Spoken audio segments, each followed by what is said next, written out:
Hello, Georgia. Hello. So we're going to have a short mock interview of about 15 minutes. Thank you very much for volunteering for this. And it's going to be an interview on computer science. And, Perfect. So let me give you a little problem. So I run a company that produces drones whose job is to fly up the sides of buildings to inspect the concrete and the windows and so forth. Now, from time to time, unfortunately, these drones crash and they fall to the ground from a great height. And I want to make sure that they are constructed in such a way that I can be confident that they will fly safely up to a given height, such that if they fall, they'll be okay. Now, assume for the purpose of this exercise that all of the drones are identical. So if one is broken on falling from a given height, all of them will break from that given height. Is that okay? Mm-hmm. Okay, so my factory produces just 2 of these drones to start with. And now what I want to do is find out what is the highest floor from which one of these drones can fall without smashing. Right? So I've got 2 of them. Yeah. And there is a nearby skyscraper with 100 floors. Okay? And I can take these drones and test them by dropping them out of the window from one of these floors. And if it smashes, all right, I know it smashes from that floor. If it survives, I know they will survive from that floor. Mm-hmm. Okay, now it's absolutely crucial that I find that information reliably. I really want to know how many floors are safe for these things. But on the other hand, it costs quite a lot to do the experiment. So I want to do the smallest number of possible experiments to ascertain how high is safe. Is that okay? Because, you know, I have to clear the pavement of everybody, rope it off, all that kind of thing. I don't want to be doing too many of these. Mm-hmm. How would you suggest I go about this? Could you drop one from halfway and see if it breaks or not? Okay, that's a good first stab at it. Let's see what that's like. So suppose you drop it from halfway and the thing smashes. Yeah. What would you then do? You've got 1 left. So I'd drop it from the 25th floor. Then. Well, all right, that smashes too. You're done. Well, then it's somewhere below. So that's no use. Right? No. You haven't got the information you needed. So if you dropped one from halfway and it smashed, what would you have to do? What strategy would you have to use? Remember, you absolutely want to find out how high is safe. You'd have to just go up from the bottom. So, first of all, from first floor to second to third. Until it's smashed. Yeah. Okay. So what's the worst possible case you could have in terms of number of trials there? So you might have to do 50. You might have to do 50. Yeah, exactly. Because you dropped it from 50 to start with, and then you got 1 to 49. So you've had 50 trials. Is that the worst case? What about if you drop it at 50 and it survives? What would you do then? So you've still got 2 drones. Yeah, then you'd have to do it at 75 to see, and then okay. And are we agreed that couldn't be worse than 50? Yeah. Well, it could be 51. Could it? Because if you drop it at 75. Oh, if you drop it at 90. Oh wait, no, you're right. It could only be 25. Yeah. Okay. Yeah, so whether it survives or crashes at 75, you've only got a quarter of the range to check. Okay. Yeah. So, all right. So we found a way of doing it that takes at worst 50 drops. Now, can you think of a better strategy? Could you go up in, like,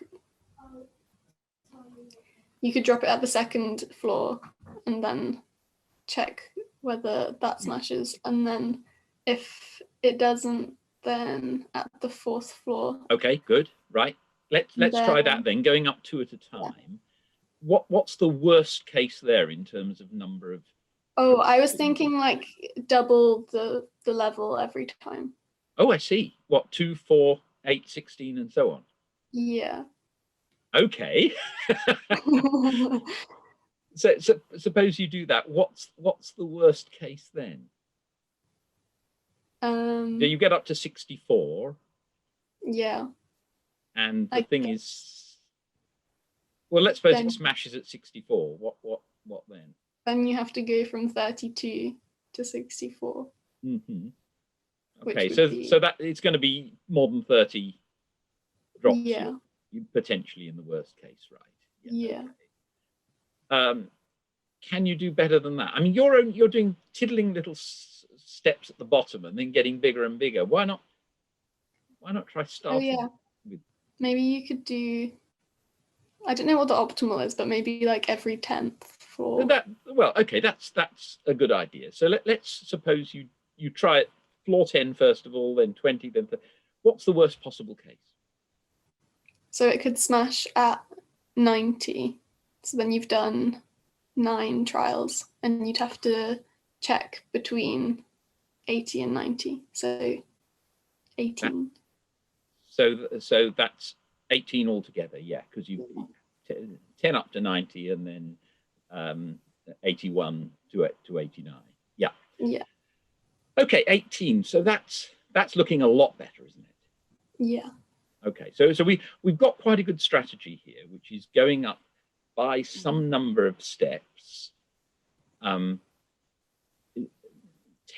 in this case, and then you go up until it smashes, and then you go back to the previous step and go up by 1s. All right. So suppose here we've got a step size of 10, and let's call that S. So the step size is S. Mm-hmm. And let's suppose the total height of the building is H in terms of numbers of floors. So in our case, we've got S equals 10 and H equals 100.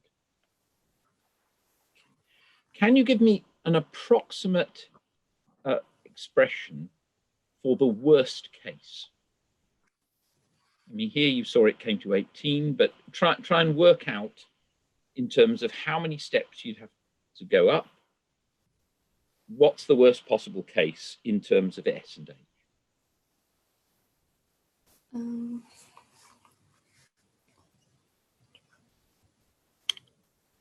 So would it be H over S? Right, what does H over S give you? The number of, say you had to go up to the top floor, that is the number of big steps you're having to make. Right? Steps up to the top. Yeah. Yeah, okay, so that's roughly H over S. There'll be a rounding error, but we're not worried about that. Yeah. Okay. And then plus S. Plus S. Minus 1. Or yeah. Yeah, maybe a -1 here or there, but let's not worry about that. So we've good. So we've got H over S plus S. Yeah. Now, let's suppose we're looking for the best possible value of S. How might we get that from that formula? What do we do? We want that value, H over S plus S, to be as low as possible. Yeah. How might we do that? Oh. Could you? You could find the minimum, like it's a function. Ah, now that's a good idea. Okay, yeah. So how do we find the minimum value of that function? So H over S plus S is like the number. What do we do to find the minimum of a function? I'd find the derivative. Right. And then find yeah, you want to find the minimum point of that. And what's the derivative. value of the derivative at the minimum? It's 0. Exactly. Okay, so differentiate h over s plus s with respect to s. What do you get?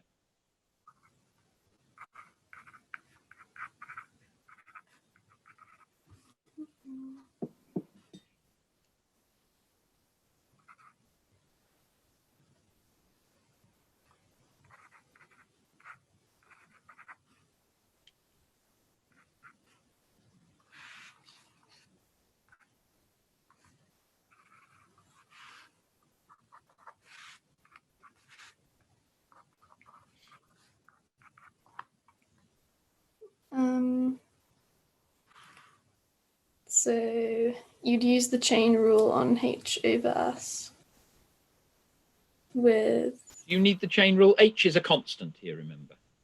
Oh, h is a constant. Oh, Yeah, sorry. I was No, thinking that's all right. a variable.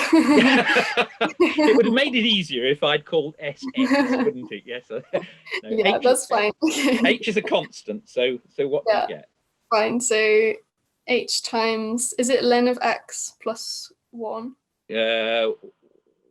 1 over, oh wait, s minus 1, sorry. Minus h, s to the minus 2 plus 1. That's it.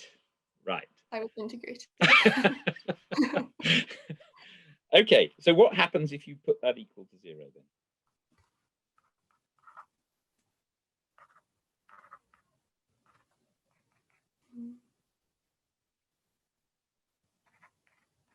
So you want s to be the square root of h. Very good.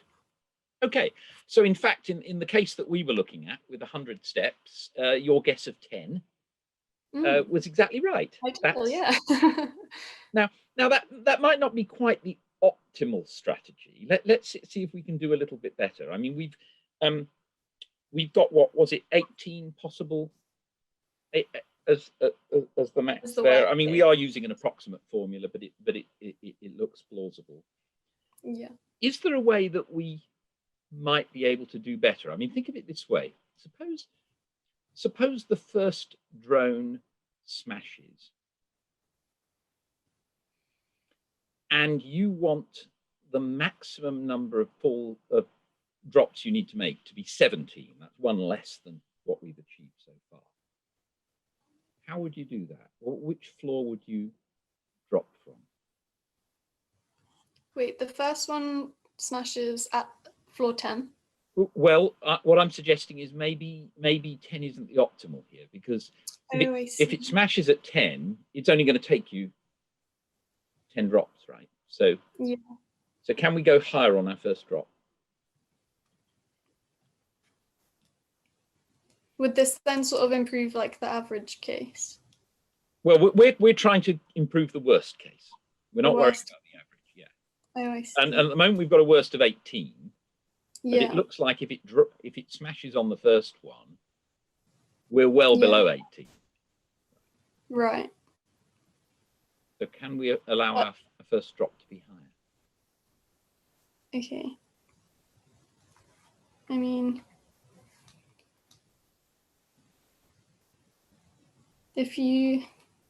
so we want the maximum number of drops to be, or the worst case to be like at most 17. Yeah, that's what we're going for at the moment.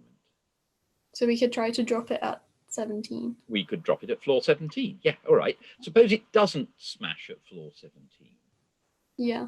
What then would be how high could we go without reducing our worst case? Yeah, you'd only be able to go up to the second step, because then you'd need 16 drops in between. If it was like, so say you dropped it at 17 and then you dropped it at 34 and it smashed at 34. Yeah. So you've done 2 drops already. Then you'd need to check every floor in between 17 and 34. Yeah. Which would be 16 floors. Plus the 2 you've already done. Yeah. Okay, so you can't quite go up to 34. So where would you go up to?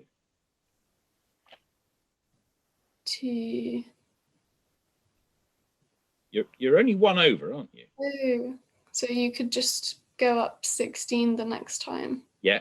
And then 15 the time after that. Good. Exactly. Oh, see. Yeah. So if you want to find out how far you can go up, keeping your worst case the same, then you drop by kind of S the first time, then you go up S minus 1, S minus 2, and so on, and you can work out from that what the actual optimum strategy is for 100 floors, and you'll find it's a bit less than 17. But I'll leave that as something that you can work out for yourself, because we're out of time. Oh, perfect. In a real interview, of course, it would be roughly twice as long as this, and we'd be able to go through another question. But, yeah. Thank you very much, Georgia. That's okay. No worries. Bye. Bye. Thank you.